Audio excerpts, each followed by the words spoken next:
আল্লাহ পাক বলেন কুলনা ইয়া নারু কুনি বারদাও ওয়া সালামান আলা ইব্রাহিম। আল্লাহু আকবার। এই আগুন, তোমার সিফাত, তোমার গুণ, তোমার ক্ষমতা হলো মানুষকে পুড়িয়ে, বস্তুকে পুড়িয়ে ছারখার করে দেওয়া, কিন্তু এখন এই মুহূর্তে আমার খলিল, আমার বন্ধু ইব্রাহিমের জন্য তুমি শান্তিদায়ক হয়ে যাও। সুবহানাল্লাহ। সেই আল্লাহ এখনো আছে না নাই? সে আল্লাহ এখনো আছে নাকি তার ক্ষমতা এখন কমে গেছে?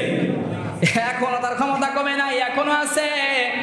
বিপদে আপনি পড়বেন, বিপদ যদি আপনার হয় আল্লাহকে স্মরণ করবেন, বাঁচাবেন আল্লাহ।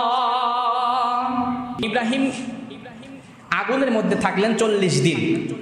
শেষ জীবনে ইব্রাহিমের নাতিপুতি জিজ্ঞাসা করতো, দাদা আপনার জীবনে সবচেয়ে সুন্দর সময় কোনটি ছিল? তিনি